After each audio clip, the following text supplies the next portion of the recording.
ইসলামের শ্রেষ্ঠ খলিফা, ইসলামের প্রথম খলিফা, নবীজির সবচেয়ে ঘনিষ্ঠ বন্ধু আবু বকর as-সিদ্দিক রাদিয়াল্লাহু তাআলা আনহুর জীবনী নিয়ে, তার পুরো জীবনী as much as we can talk about it, যতটুকু পারা যায় আমরা ইন ডিটেইলস কথা বলবো। সকলেই বলেন ইনশাআল্লাহ।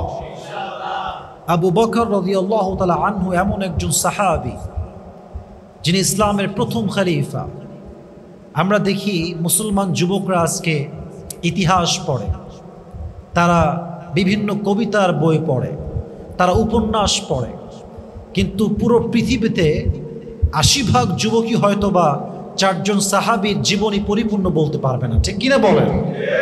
সারাদিন উপন্যাস পড়ে, কাহিনী পড়ে, কবিতা পড়ে, ফেসবুকে পোস্ট পড়ে, বাট আমাদের কাছে চারজন সাহাবীর জীবনী যে আমরা পড়বো, চারজন খলিফার জীবনী আমরা পড়বো, এই সময়টা আমাদের কাছে নাই। So as a Muslim, this is our responsibility that we have to know about their faith. We have to know about their sacrifices because they have sacrificed a lot for Islam. ইসলামের খলিফারা, সাহাবীরা, তারা ইসলামের জন্য পুরো জীবনটাকে বিলীন করে দিয়েছে যুবক ভাইরা, ঠিক কিনা বলেন? তাদের জীবনী নিয়ে কথা বলা মুসলিম হিসেবে এটা আমাদের দায়িত্বের ভেতরে পড়ে। আজকে আমরা যতটুকু পারা যায় জানবো এবং আমলও করার নিয়ত করলাম। সকলে বলেন ইনশাআল্লাহ। মাথায় রাখবেন, ইসলামে চারজন খলিফা আছে যারা প্রিয় নবীজির পরে খলিফায় নিযুক্ত হয়েছিলেন। তারা নেতৃত্ব দিয়েছেন, তারা প্রধানমন্ত্রী ছিলেন। প্রথম খলিফার নাম হচ্ছে আবু বকর রাদিয়াল্লাহু তাআলা আনহু। এমন একজন সাহাবী, নবীর সবচেয়ে ঘনিষ্ঠ বন্ধুর নাম হচ্ছে আবু বকর রাদিয়াল্লাহু তাআলা আনহু, এবং তিনিই হচ্ছেন এমন একজন মানুষ, he was the first among the man who has accepted the Islam. তিনি প্রথম একজন পুরুষ যিনি ইসলামকে কবুল করেছেন সমস্ত যুবকদের মাঝে, সমস্ত পুরুষের মাঝে। সুবহানাল্লাহ পড়বেন না আপনারা? প্রথম পুরুষ যিনি ইসলামকে গ্রহণ করেছেন আবু বকর রাদিয়াল্লাহু তাআলা আনহু এমন একজন সাহাবী, নবীজি বলেছেন কিয়ামতের কঠিন ময়দানে জান্নাতের ৮টা দরজায় ডাকবে আবু বকর, আবু বকর, ইয়া আবু বকর, তুমি আমার দরজা দিয়ে জান্নাতে প্রবেশ করো। সকলেই পড়েন সুবহানাল্লাহ। নবীজি বলেছেন আবু বকর রাদিয়াল্লাহু তাআলা আনহু এমন একজন সাহাবী যাকে আল্লাহ রাব্বুল আলামিন নিয়ে জিজ্ঞেস করেছেন, আবু বকর আমি তোমার উপর রাজি হয়ে গিয়েছি, তুমি বলো তুমি আমার উপর রাজি আছো কিনা? এখন সুবহানাল্লাহ। হে আবু বকর, আমি তোমার উপরে সন্তুষ্ট, আমি তোমার রব। জিবরাইল এসে নবীজিকে বলছেন, নবীজি আবু বকরকে বলেন যে আল্লাহ তাআলা বলেছেন যে হে আবু বকর, আল্লাহ তোমার উপরে সন্তুষ্ট আছে, তুমি কি সন্তুষ্ট আছো? সুবহানাল্লাহ পড়বেন না আপনারা সবাই? আবু বকর রাদিয়াল্লাহু তাআলা আনহু এমন একজন সাহাবী, এই সাহাবী শব্দ যার উপরে সর্বপ্রথম প্রয়োগ হয়, যার থেকে সাহাবী শব্দ পরিচিত পেয়েছে, তার নাম আবু বকর রাদিয়াল্লাহু তাআলা আনহু। সুবহানাল্লাহ পড়েন সবাই আপনারা? আবু বকর এমন একজন সাহাবী যিনি ইসলামের জন্য সমস্ত সম্পত্তি বিলীন করে দিয়েছেন। আবু বকর এমন একজন সাহাবী যিনি নবীজিকে কাঁধের উপরে তুলে বাহিরে গিয়েছেন। সুবহানাল্লাহ পড়বেন না আপনারা সবাই? তিনি হচ্ছেন এমন একজন সাহাবী যার তুলনা হয় না, যার কোনো কম্প্যারিজন হয় না। ইসলামের প্রথম খলিফা, শ্রেষ্ঠ খলিফা, সবচেয়ে দয়ালু সাহাবী, দানশীল সাহাবী। সুবহানাল্লাহ পড়েন সবাই। আসুন আমরা কিছু বিষয় নিয়ে আলোচনা করি ধাপে ধাপে, স্টেপ বাই স্টেপ। একটা প্রশ্ন করি সবাইকে, যদি আপনার উত্তর জানেন উত্তর দিবেন। আবু বকর রাদিয়াল্লাহু তাআলা আনহুর সবচাইতে প্রসিদ্ধ উপাধি কি বলতে পারবেন সবাই? as-সিদ্দিক। বলেন সবাই কি? Siddique, the most trusted worthy personality, সবচেয়ে বিশ্বস্ত মানুষ, যে সত্য গ্রহণে সত্য প্রকাশে কোনো আপোষ করে না, সে হচ্ছে সিদ্দিক, সত্যবাদী। সিদ্দিক কাকে বলা হয়? আমি আবারও বলছি, সত্য গ্রহণে সত্য প্রকাশে যে কোনো দ্বিধা করে না, তার নামই হচ্ছে সিদ্দিক। সুবহানাল্লাহ পড়বেন না সবাই? এই সিদ্দিক নাম কেমনে হলো? এটা ইতিহাস জানতে হবে। ইতিহাস হচ্ছে এরকম, একদিন নবীজি ফজরের নামাজের পরে কাবার সামনে বসে আছেন। আবু জেহেল আসছে, এসে বলছে ইয়া মুহাম্মদ, সকলে বলেন সাল্লাল্লাহু আলাইহি ওয়াসাল্লাম। সকলেই বলেন সাল্লাল্লাহু আলাইহি ওয়াসাল্লাম। হে মুহাম্মদ, তুমি তো প্রত্যেক দিন নতুন নতুন কথা বলো, এক এক দিন এক এক কথা শুনি। আজকে নতুন কোনো কথা কি আছে? নতুন কোনো নিউজ কি আজকে আছে? বলছে অবশ্যই আছে। কি নিউজ? বলছে এই তো শেষ রাতে বসেছিলাম, জিব্রাইল আসলো, আমাকে নিয়ে গেল বাইতুল মাকদাসে, জেরুজালেম। আমি গেলাম, গিয়ে 2 রাকাত নামাজ পড়লাম, নামাজ শেষ হয়ে গেল, চলে গেলাম সোজা আসমানে, সিদরাতুল মুনতাহা গেলাম, আল্লাহর সঙ্গে কথা বললাম, জান্নাত এবং জাহান্নাম ভিজিট করলাম, দর্শন করলাম, দেখে আসলাম, এবং ঠিক ফজরের সময় আসলাম, এসে ফজরের নামাজটা কাবায় এসে পড়লাম। সুবহানাল্লাহ পড়বেন না তারা? আবু জেহেল বলছে খাইছে গাছ। এতদিন তো তাও তারটার জোড়া ছিল, যা বলতো মানা যায়, আজকে যা বলছে তার মানাই যায় না। কিন্তু আপনারা আমার নবী কি মিথ্যা বলেছে না সত্য বলেছে?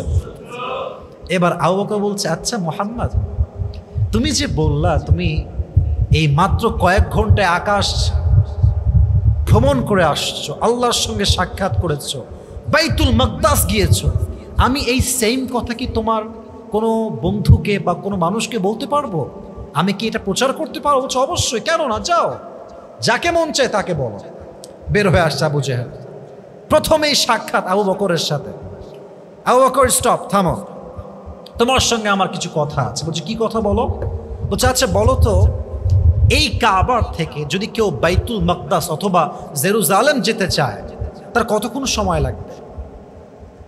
সে বলছে কমপক্ষে 2 মাস লাগবে, উট নিয়ে যাবে, 2 মাসের খাবার লাগবে, যেতে আসতে প্রায় 2 মাস সময় লেগে যাবে।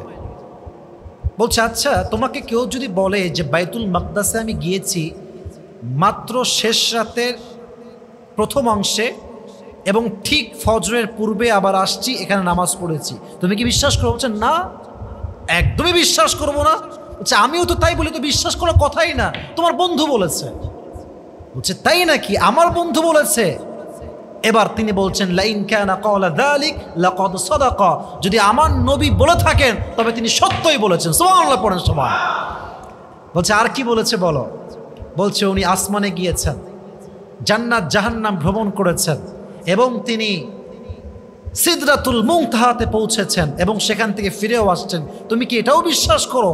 বলছে শুধু এতটুকু না, ইন্নী লা উসাদ্দিকুহু ফীমা হুয়া আবআদু মিন যালিক, আমার নবী যা বলবে আমি তাতেই বিশ্বাস করব। সুবহানাল্লাহ। দেখছেন বন্ধু কারে কয়? বন্ধু মানে হচ্ছে সবাই আপনাকে অবিশ্বাস করলো, বন্ধু আপনাকে বিশ্বাস করবে। বন্ধু মানে যা সবাই আপনার বিপক্ষে গেল, বন্ধু আপনার পক্ষে থাকবে। ঠিক কিনা বলেন যুবক ভাইরা? তখন নবীজি তার উপাধি দিলেন সিদ্দিক, যে সত্য গ্রহণে সত্য প্রকাশে কোনো দ্বিধা করে না, আপোষ করে না, তার নামই হচ্ছে সিদ্দিক আকবর রাদিয়াল্লাহু তাআলা আনহু। সুবহানাল্লাহ পড়েন সবাই আপনারা। তাহলে তার নাম ছিল উপাধি হিসেবে আবু বকর as-সিদ্দিক, সত্যবাদী, সত্য গ্রহণে সত্য প্রকাশ যিনি কোনো আপোষ করেন নাই। আল্লাহ তাআলা আমাদেরকে বোঝার তৌফিক দান করুক, সকলেই মন খুলে পড়া আমিন। এবার আসুন একটা ছোট্ট ইনফরমেশন শেয়ার করি। নবীজি শুধুমাত্র আবু বকরের বন্ধু নয়, যেমন বন্ধু at the same time Abu Bakr রাদিয়াল্লাহু তাআলা আনহু নবীজির আপন শ্বশুর। সুবহানাল্লাহ পড়বেন না আপনারা? আপন শ্বশুর কেন বললাম? কারণ আবু বকরের কলিজার টুকরা সন্তান, কলিজার টুকরা মেয়ে আয়েশা রাদিয়াল্লাহু তাআলা আনহার সাথে নবীজির বিবাহ হয়েছে। সুবহানাল্লাহ পড়বেন না আপনারা? যদিও এটা লম্বা একটা হাদিস, বাট আমি প্রেসাইজলি বলা ট্রাই করছি যে আবু বকর রাদিয়াল্লাহু তাআলা আনহু নবীজির শ্বশুর কেমনে হলেন, নবীজি আবু বকরের জামাই কেমনে হলেন, আপনারা সবাই শুনবেন তো ইনশাআল্লাহ? খুব মনোযোগ দিয়ে শুনবেন। হাদিসটা আমি শুরু করছি। নবীজি একদিন ঘুমিয়ে আছেন, শেষ রাতের সময় নবীজি স্বপ্নে দেখলেন উনি হাঁটছেন রাস্তার মাঝখান দিয়ে, দূরে একজন সুন্দরী নারী চুপচাপ বসে আছে, তার মুখে একটা ঘোমটা দেওয়া লাল শাড়ির ঘোমটা। নবীজি কাছে গেলেন সেই নারীর, দেখলেন নবীজি চোখের সামনে সেই মেয়েটা ঘোমটা দিয়ে বসে আছে, আর তার পাশে জিব্রাইল দাঁড়িয়ে আছে। নবীজি বলছেন ইয়া জিব্রাইল মান হিয়াল মারআ, এই নারীটা কে, এই মেয়েটা কে? বলছে নবী হ্যাঁ আপনি খোলেন, আপনি দেখেন নবীজি এই মেয়েটা আসলে কে।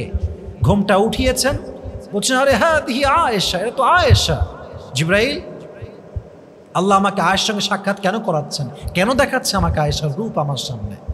এবার জিবরাইল বলছে ইয়া রাসূলুল্লাহ, ইয়া হাবিবাল্লাহ, আল্লাহ তাআলা আপনার ব্যাপারে চায় যে আপনি আয়েশাকে স্ত্রী করে আপনার ঘরে বধূ করে নিয়ে যান। সুবহানাল্লাহ পড়বেন না আপনারা? দেখার সঙ্গে সঙ্গে ঘুম ভেঙে গিয়েছে, চিন্তা করছে প্রস্তাব দিব কেমনে। আবু বকর তো আমার বন্ধু লাগে, বন্ধুর সঙ্গে বন্ধুর মেয়ের বিয়ে হয় না। এটা সেই সময় একটা বড় ক্রাইম ছিল যে বন্ধু হয়ে বন্ধুর মেয়েকে বিয়ে করবে। এটা কোনো সিস্টেম হয়? এটা কোনো ওয়ে থাকে নাকি? এইটা ছিল আরবের প্রথা। নবীজি টেনশনে আছেন, বিয়ের প্রস্তাব কেমনে দিবেন। তো নবীজি কৌশলে চালাকি করে বুদ্ধি খাটিয়ে জ্ঞানকে কাজে লাগিয়ে একজন বৃদ্ধা মহিলা তাকে পাঠালেন আবু বকরের কাছে প্রস্তাব দিয়ে যে আবু বকর, তোমার একমাত্র মেয়ে আয়েশাকে নবীজি তার স্ত্রী হিসেবে চায়, তুমি কি রাজি আছো কি না? রাজি থাকলে আমাকে বল। আবু বকর প্রথমবার খুব ভ্যাবাচাকা খেয়ে গেলেন যে তিনি তো আমার বন্ধু লাগে, বন্ধুর মেয়েকে কেমনে বিয়ে দিই, মানে বন্ধুর সঙ্গে আমার মেয়ে কেমনে বিয়ে দিই, এটা হয় না। উনি টেনশন শুরু করলেন, চিন্তা করতে শুরু করলেন। উনি বললেন আপনি যান, আমি দেখছি কি করা যায়। কিন্তু যখন নির্জনে বসলেন একা একা যে কি বিয়ে দিব কিনা, মাথায় চিন্তা আসছে যে আমি আয়েশাকে কার কাছে বিয়ে দিব। আমি 20টা বছর নবীর সঙ্গে কাটিয়েছি, দেখেছি, আমার চিন্তা মতে, আমার জানা মতে তার মতো বিশ্বস্ত যুবক আল্লাহর আকাশের নিচে জমিনের উপর দ্বিতীয়টা কেউ হইতে পারে না। সুবহানাল্লাহ পড়বেন না আপনারা? তার মানে আমার নবীর মতো বিশ্বস্ত যুবক, আমার নবীর মতো অসাধারণ যুবক, আমার নবীর মতো সত্যবাদী যুবক, আমার নবীর মতো একজন আশ্বস্ত মানুষ আল্লাহর আকাশের নিচে জমিনের উপরে দ্বিতীয়টার কেউ হতে পারে। আহমদ বড় বিশ্বস্ত, সে কোন বন্ধু বলো বড় বিশ্বস্ত, কার কাছে মন খুলে দেয়া যায়, কার কাছে প্রাণ খুলে বলা যায়, হওয়া যায় বেশি আশ্বস্ত। ঠিক কিনা বলেন যুবক ভাইরা? আমার নবীর মতো বিশ্বস্ত যুবক, নবীর মতো একটা বিশ্বাসের জায়গা আর কারো কাছে কোনো কিছু হতে পারে।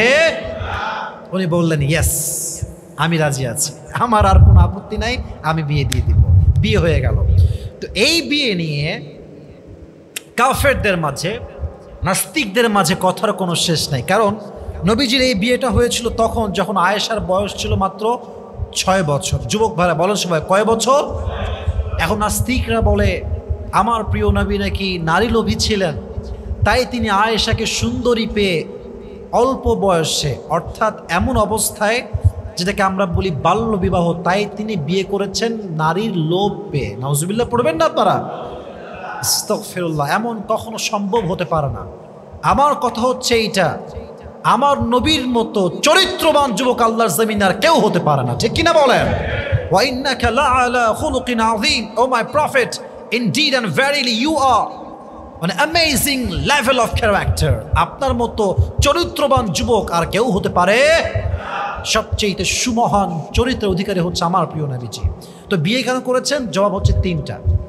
বলেন সবাই, জবাব কয়টা? 3টা। আমি আওয়াজ পাইনি, বলেন সবাই কয়টা? যদি কোনো কাফের বলে যায় মুসলমান, তোর নবী তো ছোট্ট একজন মেয়েকে 6 বছর বয়সে বিয়ে করেছে, তোর নবীর তো চরিত্র খারাপ, আগেই বলেন নাউজুবিল্লাহ। আপনি জবাব দিবেন, এক, নবী যে আয়েশাকে বিয়ে করেছেন এটা নিজে বিয়ে করেন নাই, বরং স্বপ্নের মাধ্যমে জিব্রাইলকে দিয়ে আমার প্রিয় নবীকে ওহী দিয়েছে একজন। আওয়াজ দিয়ে বলেন তো তিনি কে? তার মানে আমার নবীজি বিয়ে করেছেন নিজের স্বার্থে নয়, বরং আদেশ দিয়েছে একজন, তিনি কে? 2 নাম্বার কারণ হচ্ছে আবু বকর রাদিয়াল্লাহু তাআলা আনহু একজন ইসলামের খলিফা ছিলেন, যিনি তিনি পরবর্তী সময়ে খলিফা হয়েছেন, ইসলামের একজন বীর মুজাহিদ ছিলেন। তো বন্ধুর সঙ্গে যদি বন্ধুর সম্পর্ক সুন্দর হয় আর 2 জন যদি ইসলামের জন্য আত্মীয়তার সম্পর্কে জড়িয়ে কাজ করে ইসলামের জন্য, গতি কি কমবে না বাড়বে যুবক ভাইরা? গতি আরও বেড়ে যাবে। আল্লাহ তাআলা ইসলামের স্বার্থে 2 জনের বন্ধুত্বকে একদম আত্মীয়তার সম্পর্কে বেঁধে দিয়েছে। সুবহানাল্লাহ পড়বেন না আপনারা? 3 নাম্বার কারণ, এটা আরও সুন্দর একটা কারণ, এটা আমি বড় অবাক হয়ে জানার পরে, আম্মা জান আয়েশা রাদিয়াল্লাহু তাআলা আনহা দুনিয়াতে যত নারী আছে, চাই সে নবীজির স্ত্রী হোক, কোনো সাহাবীর স্ত্রী হোক, কিংবা কোনো আল্লাহ ওয়ালির স্ত্রী হোক, সবচাইতে জ্ঞানী যিনি ছিলেন নারীদের মাঝে এবং মেধাবী, জ্ঞানী এবং মেধাবী, তিনি হচ্ছেন আয়েশা রাদিয়াল্লাহু তাআলা আনহা। সুবহানাল্লাহ পড়বেন না? হাদিসে আসছে, যখন সাহাবা একরাম কোনো প্রশ্নের উত্তর জানতেন না, যখন কোনো মাসলার সমাধান করতে পারতেন না, তখন তারা আয়েশার কাছে আসতেন, বলতেন, হে আম্মাজান আয়েশা, এই মাসলার সমাধান কি হবে, এটা জবাব কি হবে? উনি সব জবাব দিয়ে দিতেন, এবং এই মেধাটা তাকে দিয়েছে একজন, তিনি কে? এতটা মেধা তার ছিল, প্রত্যেকটা মাসলা, প্রত্যেকটা সমাধান তিনি দিতেন। সুবহানাল্লাহ পড়েন সবাই। তাহলে বোঝা গেল নবীজি আয়েশাকে বিয়ে করেছেন অল্প বয়সের, কারণ নবীজি নারী লোভী নয়, নবীকে এটার আদেশ দিয়েছে একজন। আওয়াজ দিয়ে বলেন তো তিনি কে? তাহলে আমরা জানতে পারলাম আবু বকর রাদিয়াল্লাহু তাআলা আনহু শুধুমাত্র নবীজির বন্ধু নয়, এট আ টাইমে তিনি তার বন্ধুও ছিলেন, আবার তিনি তার শ্বশুরও ছিলেন। সুবহানাল্লাহ পড়বেন না তো সবাই? এবার আসুন আমরা জানবো আবু বকর রাদিয়াল্লাহু তাআলা আনহুর দানের হাত কত বড় ছিল। একটা হাদিস বলবো, আগেই বলেন সুবহানাল্লাহ। দানের হাত কত বড়! তাবুকের যুদ্ধের সময় আসলো, নবীজি বলেন, এই সাহাবা একরাম সবাই দিকে আসো। সবাই আসছে। ইয়া রাসূলুল্লাহ কি হয়েছে? নবীজি বললেন,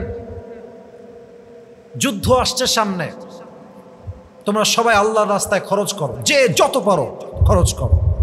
ওসমান গনি রাদিয়াল্লাহু তাআলা আনহু একা 10,000 সৈন্যের ব্যবস্থা করলেন, এবং তাদের খাওয়া দাওয়া, থাকার জায়গা, তাদের যে অস্ত্র লাগবে সমস্ত সরঞ্জাম আনলেন, এত বেশি ব্যবস্থা করলেন। আল্লাহু আকবার। নবীজি বলেন, ওসমান, মা আলা ওসমান ইল্লা আইয়ামালা বাদা, ওসমান যদি আজকের এই দানের পরে কোনো আমলও না করে, আজকের এই দানটা তার জন্য জান্নাতে যাওয়ার ওয়াসিলা হয়ে যাবে। কোন সুবহানাল্লাহ। সে এত দান করেছে, আল্লাহর হাবিব বলছেন, সে যদি আজকের পরে কোনো ভালো কাজ না করে, সে যদি আর কোনো দানও না করে, আজকের দান তাই কনফার্ম জান্নাতি বানিয়ে দিয়েছে। সুবহানাল্লাহ পড়ো সবাই। এবার ওমরে ফারুক ভাবতেছে, এই তো সুযোগ, সারা জীবন আবু বকর আমার চেয়ে বেশি দান করছে, আজকে আবু বকর খুব গরিব, অবস্থা খুবই খারাপ, আজকে আমি দান করব বেশি, আমি হয়ে যাব টপ লেভেলে 1 নাম্বার, আবু বকর র্যাঙ্ক হবে 2 নাম্বার। এবার ওমর গিয়েছে বাসাতে, গিয়ে তার সমস্ত সম্পত্তি এক জায়গায় করেছে। এদিকে তাকা, পুরো সম্পত্তি এক জায়গায় করেছে, অর্ধেক ডানে অর্ধেক বামে, পুরো সম্পত্তির অর্ধেক নিয়ে আস নবীর কাছে রেখে দিয়েছে, বিশাল বড় স্তূপ হয়ে আছে। আবু বকর আসছে, সামান্য কয়েক টাকা নিয়ে আসছে। ওমরেরটা এত উঁচু, আবু বকরেরটা এত নিচু। ওমর বলছে, মাশাআল্লাহ ইয়ার, হাম তো জিত গয়ে, আজ হামসে কোই আগে बढ़ नहीं सकता, আজকে সবার আগে আমি। আল্লাহু আকবার। নবীর চরিত্র, নবীর মেধা, নবীর জ্ঞান, নবীর উপরে কোরবান হয়ে যায় আমরা। কি সুন্দর মেধা তার, কি সুন্দর বুদ্ধি তার, কি সুন্দর জ্ঞান তার, বলুন সুবহানাল্লাহ। প্রশ্ন হবে কেমন? দেখেন, প্রশ্ন হবে এমন যে কে কতটুকু নিয়ে আসছে। The question should be like this. এটাই প্রশ্ন যে কে কতটুকু নিয়ে আসছো বলো। নবীজি পরিপূর্ণ প্রশ্নই চেঞ্জ করে ফেললেন। নবীজি বললেন, সাহাবা একরাম শোনো, তোমাদের সম্পত্তি কে কতটুকু আনছো এটা হিসাব হবে না, আগে বলো মা তারাকতা লি আহলিক, তোমাদের বংশের জন্য তোমরা কি রেখে আসছো। তো বলছে, ইয়া ওমর, মা তারাকতা লি আহলিক, তুমি তোমার বংশের জন্য কি রেখে আসছো বলো, পরিবারের জন্য কি রেখে আসছো বলো। নবীজি প্রশ্নের পরে ওমর বুঝে গেছে আজকে আমার খাওয়া হবে না। ওমর বলছে, ইয়া রাসূলুল্লাহ, আমি এখানে আসছি, যা ওমর বিনিসফি মালিহি, নবীজি ওমর এসেছেন মাত্র অর্ধেক সম্পত্তি নিয়ে, তো অর্ধেক রেখে আসছি, অর্ধেক নিয়ে আসছি। ও আচ্ছা আচ্ছা, ওকে ফাইন, কুল, ওকে। ইয়া আবু বকর, মা তারাকতা লি আহলিক, মা খাল্লাফতা, what you have left for your family, তুমি তোমার পরিবারের জন্য কি রেখে আসছো। আবু বকর বলছে, ইয়া রাসূলুল্লাহ, ইয়া হাবিবাল্লাহ, তারাকতুল্লাহ ওয়া রাসূলা, আমি আমার ঘরে কিচ্ছু রাখি নাই, একমাত্র আল্লাহ এবং তার রসুলকে বাদে আমি আমার ঘরের সমস্ত সুতাও নিয়ে চলে আসছি। সুবহানাল্লাহ পড়ে সবাই। কিচ্ছু বাকি নাই আমার ঘরে, আমার ঘরে শুধুমাত্র আল্লাহ এবং তার রসুল আছে। তখন আবু বকরকে ওমর বলছে, ইয়া আবু বকর, আমি তোমায় গ্যারান্টি দিচ্ছি তোমার চাইতে দানের হাত সাহাবীদের মাঝে আর কারো কখনো বড় হবে না। সুবহানাল্লাহ পড়বেন না আপনারা? আর একটা ঘটনা আসছে যে ওমর ফারুক রাদিয়াল্লাহু তাআলা আনহু প্রায় অসহায় মানুষের পাশে দাঁড়াতেন, প্রায় যেখানে অসহায় মানুষ পেতেন যা ছিল সামর্থ্য দিতেন। ইভেন হাদিসে এটাও আসছে উনি খলিফা হওয়ার পরেও গভীর অন্ধকার রাতে মানুষের মাঝে গিয়ে সাহায্য করতেন। এটা আমরা জানি না সবাই যুবক ভাইরা, এটা আমরা সবাই জানি হাদিসগুলো। তো একদিন তিনি দেখলেন একজন বুড়ি মহিলা বড্ড অভাবে আছে, টাকা নাই, ডাল নাই, চাল নাই, কিচ্ছু নাই। উনি বললেন যে আপনি কষ্ট করে আজকে রাতটা কাটান, কালকে আমি আপনার বাসায় এসে আপনার জন্য চাল ডাল পৌঁছে দেব। আসছে তারপরের দিন, এসে দেখছে বুড়ির কাছে চাল ডাল সব চলে আসছে। বলছে আপনাকে কে দিল এইসব, কই থেকে বেরোলে এইসব? বলছে রাতের আধারে তুমি যাওয়ার পরে আরেকজন যুবক এসেছে, আমার সমস্ত চাহিদা, আমার সমস্ত প্রয়োজন মিটিয়ে গিয়েছে। ওমর বলছে আরে আজীব কথা, কে সেই যুবক? যে যুবক আমার চাইতে তার দানের হাত লম্বা, সে কোন যুবক? এবার তিনি রাতের আধারে দাঁড়িয়ে আছেন, কে সেই যুবক খোঁজার জন্য, কারণ সে তো আবার আসবে চাল ডাল দেওয়ার জন্য। রাতের আধারে একজন যুবক আসছে, চাদর দিয়ে মুখটা মোড়ানো।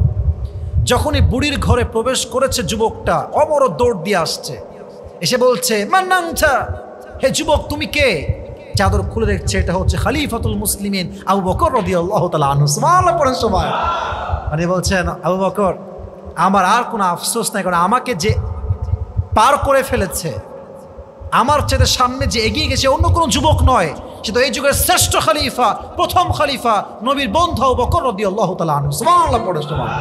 তাহলে আমরা বুঝলাম তার দানের হাত ছোট ছিল না, অনেক লম্বা ছিল যুবক ভাইরা, অনেক লম্বা। অতএব আমরাও ট্রাই করব as much as we can, from our best level of capacity and capability we will give the charity. বলেন ইনশাআল্লাহ, যতটুকু পারা যায় দান করবো। রাজি আছেন তো ইনশাআল্লাহ? সকলের তাকবীর দেন এবার, লিল্লাহি তাকবীর। সবাই কাশি দেন, এরকম কাশি হলো সবাই জোরে কাশি দেন। এবার তাকবীর দেন, লিল্লাহি তাকবীর। আচ্ছা বলেন তো, নবী যখন হিজরত করেন মক্কা টু মদিনা, হিজরতের সাথী কে ছিল? কে বলতে পারে? সবাই বলেন দেখি। আবু বকর রাদিয়াল্লাহু তাআলা আনহু। সাথী কে ছিলেন বলেন সবাই যুবক ভাইরা? আবু বকর রাদিয়াল্লাহু তাআলা আনহু, উনি ছিলেন হিজরতের সাথী। কেমনে? যখন কুফারে মক্কা, ওই সময় আসলে Islam was going, it was rapidly growing, মানে এত বেশি এটা বেড়ে যাচ্ছিল, এবং মক্কার মাঝে পুরো মক্কাতে ইসলামের একটা আলো ছড়ে যাচ্ছিল, সমস্ত মানুষ মুসলিম হওয়া শুরু করেছে। And the enemies of Islam, they were getting frustrated by this rapid growth of Islam. তারা সহ্য করতে পারতেছে না, এত ইসলাম মানুষ গ্রহণ করতেছে, এত ইসলাম আলো কেমনে ছড়াচ্ছে। এবার তারা ষড়যন্ত্র করলো যে তারা মুহাম্মদকে হত্যা করবে। নাউজুবিল্লাহ পড়বেন না আপনারা সবাই? After that, Allah subhanahu wa ta'ala revealed to his prophet Muhammad sallallahu alaihi wasallam the intentions of non-believers and gave him the message that he should migrate to Medina. উনি নবীজিকে বলেন, নবীজি ওহির মাধ্যমে অর্ডার করলেন যে আপনি মক্কা থেকে মদিনায় মাইগ্রেট করেন, হিজরত করেন। তো নবীজি বলেন, আবু বকর যে কোনো মুহূর্তে আদেশ আসতে পারে, তুমি রেডি থেকো, আমরা মক্কা থেকে মদিনায় যাব হিজরত করে। তো যখন কুফারে মক্কা নবীজি পুরো ঘর ঘেরাও করে ফেললেন, হত্যা করবে মুহাম্মদকে সাল্লাল্লাহু আলাইহি ওয়াসাল্লাম। ঘরে আছেন আলী রাদিয়াল্লাহু তাআলা আনহু। বলছে, আলী আমার হচ্ছে এই খাট, এই হচ্ছে আমার কম্বল, তুমি আমার খাটে কম্বল মুড়ি দিয়ে শুয়ে থাকো, আমি বের হয়ে গেলাম। আলী বলছে, ইয়া রাসূলুল্লাহ, শুয়ে থাকা নয়, যদি আপনার জন্য জীবন দিতে হয়, আল্লাহর রাস্তায় শহীদ হওয়ার জন্য আমি রাজি আছি। সুবহানাল্লাহ পড়ে সবাই। নবীজি বাহিরে বের হলেন, গেট খুলেই দেখছেন সব কাফেররা দাঁড়িয়ে আছে নবীকে হত্যা করবার জন্য। নবীজি সূরা ইয়াসিন পড়লেন এবং হাতে ধুলা নিলেন, ধুলা নিয়ে একটা নিক্ষেপ করলেন, সমস্ত সাহাবীর চোখ সাময়িক সময়ের জন্য অন্ধ করে দিল একজন। তিনি কে? নবীজি বের হয়ে গেলেন। প্রথম দিন আবু বকরের ঘরে গেলেন, দরজা নক করলেন, আবু বকর রেডি আছো? হঠাৎ আসছে কিন্তু, সেই আবু বকর বলছে, ইয়া রাসূলুল্লাহ আমি প্রস্তুত, এখনই আমরা বের হয়ে যাব। বলছে আজীব কথা, আমি তো আসলামই কেবল, তুমি প্রস্তুত কেমনে? বলছে ইয়া রাসূলুল্লাহ, ইয়া হাবিবাল্লাহ, যেদিন থেকে আপনি বলেছেন যে আপনি আমাকে হিজরতের সাথী বানাবেন, ওই দিন থেকে প্রত্যেকটা মুহূর্তে আমি বসি নাই, এই গেটের পাশে আমি দাঁড়িয়েছিলাম কখন আপনি আসবেন আর কখন আমি আপনার সঙ্গে বের হয়ে যাবো। সুবহানাল্লাহ পড়বেন না আপনারা? দুইজনে মিলে বের হয়ে গেলেন। ইস, এই হাদিসগুলো আসলে বলতে গেলে হৃদয়ে একটা কম্পন তৈরি হয়। আর যারা মুসলিম, যারা ইমানদার, তাদের হৃদয়ে তো ঝড় শুরু হয়ে যাবে। হুব্বে রসুল কি জিনিস, নবীর ভালোবাসা কাকে বলে। যাচ্ছে দুইজন মিলে, আবু বকর একবার সামনে যাচ্ছে, একবার পেছনে, একবার সামনে আর একবার পেছনে। নবীজি বলছে আবু বকর কি হয়েছে তোমার, একবার সামনে একবার পেছনে কেন? আবু বকর ডাক দিয়ে বলছে ইয়া রাসূলুল্লাহ, ইয়া হাবিবাল্লাহ, আমি যখন সামনের দিকে যাই আমার মনে হয় কাফেররা পেছন থেকে অ্যাটাক করবে, আমি যখন পেছন দিকে যাই আমার মনে হয় কাফেররা আপনাকে সামনের দিকে অ্যাটাক করবে। আমি একবার সামনে যাই, একবার পেছনে যাই, আমার মনে শান্তি নাই। নবীজি বলছে আবু বকর, তোমার যে ইসলামের জন্য এত ভালোবাসা, নবীর যত ভালোবাসা, তোমার সংবাদ তুমি শুনে না, আল্লাহ তোমার জন্য জান্নাতকে ফরজ করে দিয়েছে। কোন সুবহানাল্লাহ। চলো সামনে দিয়ে, কোনো ভয় নাই। লা তাহজান ইন্নাল্লাহা মা'ানা, খুব ফেমাস একটা আয়াত এই ঘটনার ক্ষেত্রে। যখন তারা গুহায় প্রবেশ করবেন, আবু বকর বলছে নবীজি আপনি একটু থামেন, আমি একটু চেক করি যে গুহাটা ঠিকঠাক আছে কিনা, যাওয়া যাবে কিনা, প্রবেশ করা যাবে কিনা। তো গুহায় যাওয়ার পর দেখলেন যে গুহাটা ঠিকঠাক আছে, বাট গুহায় দুইটা ছিদ্র ছিল। বলেন কয়টা ছিদ্র? দুইটা ফুটা আর কি, বাহির থেকে সাপ বিচ্ছু আসতে পারবে। তা আবু বকর কি করলেন, প্রথম গুহাটা পাগড়ি খুললেন, পাগড়ি খুলে জট বেঁধে পেঁচায় গুহাটা ঢাকলেন যেন কোনো কিছু অ্যাটাক করতে না পারে, প্রবেশ করতে না পারে। এবং দ্বিতীয় গুহাতে কি দেবেন, কোনো কাপড় আর নেই, এমনি জামা পরে আছেন। নবীজি আসলেন, আবু বকরের কি ভালোবাসা, হোয়াট এ লাভ ম্যান। বলছে নবী হে, আপনি আমার কোলে শুয়ে যান, আমি আমার দুই পা বিছিয়ে দিলাম। তো পা দিয়েছে কোন দিকে, গুহার যে ফুটা আছে ওখানে পা দিয়ে রেখে দিয়েছে। এমনভাবে পা দিয়েছে, নবী করিম সাল্লাল্লাহু আলাইহি ওয়াসাল্লাম ঘুমিয়ে আছেন, অ্যাট দ্য সেম টাইম সাপ আসছে। সাপ প্রথম গুহায় আসছে, দেখছে গুহার মুখ বন্ধ। সে দ্বিতীয় গুহায় আসছে, এসে দেখছে দ্বিতীয় গুহাতে মানুষের পা রাখা আছে। সে সঙ্গে সঙ্গে এসে পায়ের একদম গোস্তের উপর ছোবল দিয়েছে। প্রথম ছোবলে আবু বকরের গা শিউরে উঠেছে, বাট সে লড়তেছে না, কারণ নড়ে গেলেই তো নবীজির ঘুম ভেঙে যাবে। বাট ছাপটা কন্টিনিউয়াসলি স্টেপ বাই স্টেপ ছোবল দিতেই আছে। আর এমন ছোবল দিয়েছে, বিষের যন্ত্রণায় আবু বকরের চেহারা, শরীর লাল হয়ে গেছে, বাট কোনো আওয়াজ করছে না। আওয়াজ করলে নবীজির ঘুম ভেঙে যাবে। হঠাৎ করে এতটা যন্ত্রণা, দুই চোখের পানি ঝরে ঝরে পড়ছে। তো এক ফোঁটা আবার নবীর কপালে পড়েছে, কপালে পড়ার সাথে সাথেই নবীর ঘুম ভেঙে গেছে। তো দেখেন, যদি এই কারেন্টের এই যে বক্স বাজতেছে কারেন্টের মাধ্যমে, যদি এখানে কারেন্ট থাকে আর আপনি জানেন যে এখানে ধরলেই কারেন্ট লাগবে, আপনি হুজুর হুজুর হুজুর কারেন্ট কারেন্ট কারেন্ট কারেন্ট, এটা আপনি বলবেন, এটা হওয়া উচিত। আবু বকর তোমার কি হয়েছে? আর নবীজি নবীজি সাপ সাপ সাপ সাপ, না না, ইয়া আবু বকর মা লাকা, ইয়া আবু বকর তোমার কি হয়েছে?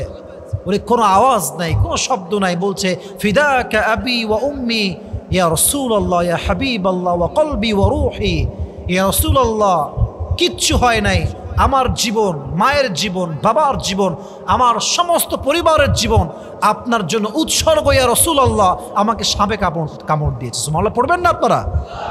আদবের কি লেহাজ, কি আদব, কি ভদ্রতা। এজন্য বোঝা গেল নবীর ভালোবাসা তার হৃদয়ে কম ছিল না বেশি ছিল? বাবান্ত দেখি সবাই আপনারা অনেক বেশি ছিল। এজন্য আমরা ট্রাই করব আমাদের হৃদয়ে নবীর ভালোবাসা রাখবো। রাজি আছেন তো ইনশাআল্লাহ?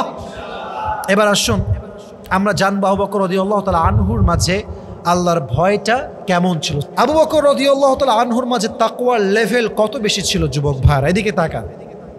হাদিসে আসছে আবু বকর রাদিয়াল্লাহু তাআলা আনহু পাখির কাছে গিয়ে বলতেন, হে পাখি, আমি তো আফসোস করি যে আমি পাখি কেন হতে পারলাম না। যদি পাখি আমি হতাম তাহলে কি হতো?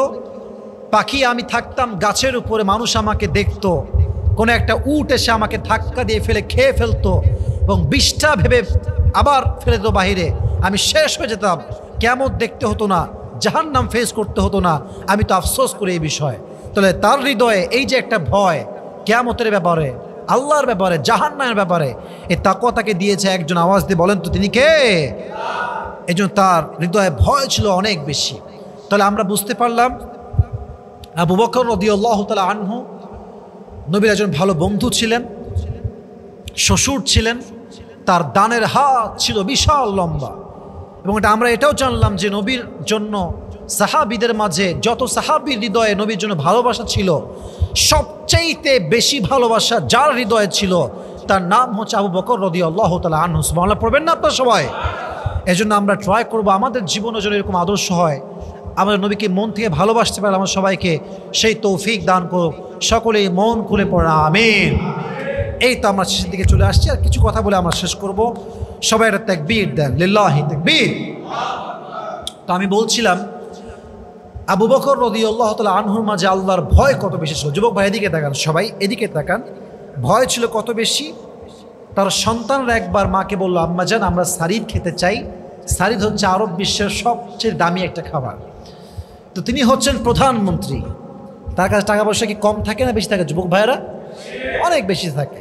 তিনি তো কোটি কোটি টাকার মালিক হওয়ার কথা। তো যখন বউ এসে বলছে তোমার সন্তানরা সারিদ খেতে চায়, তুমি এনে দাও, উনি বলছে বেগম আফওয়ান, আমি মাফ চাই। সারিদ খাওয়ানোর মতো কোনো সম্পদ টাকা আমার কাছে একদমই নাই, মাফ চেয়ে নাও, আমার কাছে কোনো সম্পত্তি নাই। আল্লাহু আকবার। বলছে কেন নাই? রাষ্ট্র থেকে নিয়ে আসেন, কোষাগার থেকে নিয়ে আসেন। বলছে না না, আমি একজন প্রধানমন্ত্রী হয়ে মানুষের টাকা মেরে খাবো, আমাকে কেউ না দেখলেও দেখে একজন। আওয়াজ দিয়ে বলেন তো তিনি কে? আল্লাহর ভয় তার মাঝে ছিল বিধায় তিনি রাষ্ট্রের সম্পদকে রক্ষা করেছেন। আল্লাহ আমাদের সবাইকে এই তাকওয়াটা অর্জন করার তৌফিক দান করুক। সকলে আমরা মন খুলে পড়ি আমিন। এবার আসুন আমরা নবীজির সবচেয়ে ঘনিষ্ঠ বন্ধু আবু বকর রাদিয়াল্লাহু তাআলা আনহুর মৃত্যু কেমন ছিল এটা আমরা জানি। 634 সালে 23শে আগস্ট আবু বকর রাদিয়াল্লাহু তাআলা আনহুর প্রচণ্ড পরিমাণে জ্বর হয় এবং তখন তিনি বার্ধক্যে পৌঁছে গেছেন, বৃদ্ধ হয়ে গেছেন এবং বার্ধক্যের কারণে তিনি আর সুস্থ হতে পারেননি।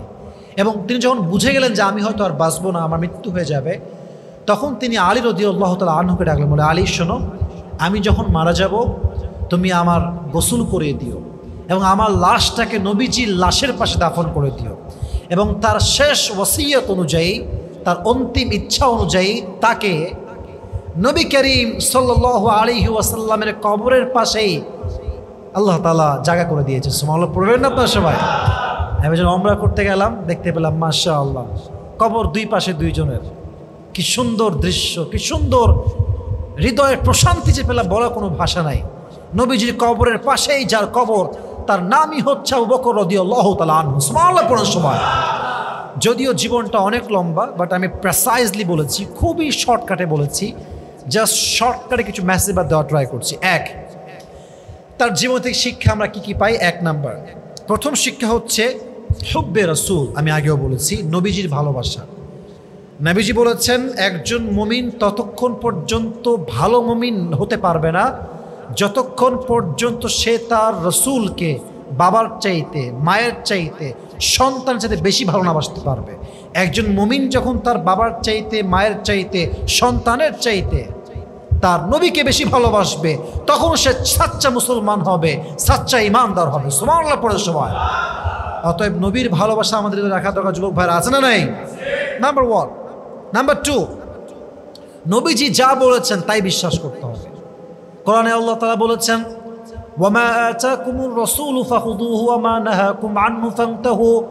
নবীজি যা বলেছে তাই তোমরা মানো, নবীজি যা না করেছেন তা তোমরা করতে যেও না, তাহলে তোমাদের জীবনটাকে সুখময় করে দিবে একজন, তিনি কে? Whatever he brings with, take it. Whatever he abstain, whatever he forbids, abstain from it. যা ধরতে বলেছে তা ধরো, যা ছাড়তে বলেছে ছাড়ো, তোমাদের জীবনটাকে সুখময় করে দিবে কে? অতএব বোঝা গেল নবীর কথায় কোনো লজিক খোঁজা যাবে না। কেন বলেছে, কেন বললো, আমি মানবো না, এটা আমার সঙ্গে যায় না, না না, নবী যা বলেছে সেটাই আমরা বিশ্বাস করবো। ঠিক কিনা বলেন?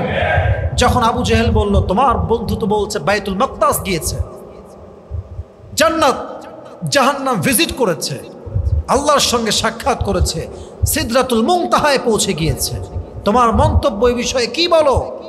সে বলছে আমার নবী বলে থাকলেন আমার নবী সত্য বলেছে, এটাই প্রমাণ যে সাচ্চা মুসলমান, সাচ্চা ইমানদার নবীর কথায় সন্দেহ পোষণ করতে পারে না। ঠিক কিনা বলে? 2 নাম্বার। 3 নাম্বার, আল্লাহ তাআলার দ্বীনের জন্য স্যাক্রিফাইস করার মন মানসিকতা থাকতে হবে। দ্বীনের জন্য কাজ করলে বাধা আসবে, অভাব আসবে, জুলুম সহ্য করতে হবে, কষ্ট সহ্য করতে হবে, বাট আমার সমস্ত সম্পত্তি আল্লাহর দ্বীনের জন্য বিলীন হবে, বাট আমার ইমানটা বিলীন হবে না। ঠিক কিনা বলেন? উনি ওনার সমস্ত সম্পত্তি আল্লাহর দ্বীনের জন্য বিলীন করে দিয়েছে, কারণ তার হৃদয়ে দ্বীনের জন্য, ইসলামের জন্য ভালোবাসা ছিল কি ছিল না যুবক ভাইরা? অধিক পরিমাণে ছিল। 4 নাম্বার মেসেজ, এটা খুব ভালো করে বুঝতে হবে। শেষ কথা, ক্ষমতা আপনি যত বেশি পান না কেন আল্লাহর ভয়কে মাইনাস করা যাবে না। তাকওয়া যতক্ষণ পর্যন্ত আপনার হৃদয়ে আছে, দুনিয়ার সম্পত্তি, লোভ, লালসা, ক্ষমতা আপনাকে গ্রাস করতে পারবে না। এটার প্রমাণ আবু বকর রাদিয়াল্লাহু তাআলা আনহুর কাছে সন্তানরা সারিদ খেতে চাইলো, উনি খাওয়াতে পারেন না। কেন? টাকা তো কোটি কোটি আছে তার ব্যাংকে, কিংবা ব্যাংক বলতে সেই সময় রাষ্ট্রের কোষাগারে, উনি চাইলে আনতে পারতেন, কেন আনেন নাই? আল্লাহর ভয়, তাকওয়া তাকে সমস্ত অন্যায় থেকে বাঁচিয়েছে। সুবহানাল্লাহ পড়বেন না আপনার সবাই? অতএব আমাদের হৃদয়ে নবীর ভালোবাসা থাকবে, হুব্বে রাসূল থাকবে, ইসলামের জন্য স্যাক্রিফাইস করার মেন্টালিটি থাকবে, দ্বীনের জন্য নিজেকে বিলীন করার মনোমাইন্ড থাকতে হবে। পাশাপাশি অবশ্যই সত্য গ্রহণে কিংবা সত্য প্রকাশে কোনো আপোষ করা যাবে না। এবং সর্বশেষ অবশ্যই যে কোনো মুহূর্তে, যে কোনো অবস্থায় হৃদয়ে ভয় থাকবে এক সত্তার। আওয়াজ দিয়ে বলেন তো তিনি কে? আল্লাহ আমাদের সবাইকে আবু বকর রাদিয়াল্লাহু তাআলা আনহুর জীবনী থেকে প্রত্যেকটা শিক্ষা অনুযায়ী আমল করার তৌফিক দান করুক। সকলে আমরা মন খুলে পড়ি আমিন। প্রেসাইজলি যা পেরেছি জাস্ট বলা ট্রাই করেছিলাম, আমাদের সবাইকে আমল করার তৌফিক দান করুক। সকলে পড়া আমিন।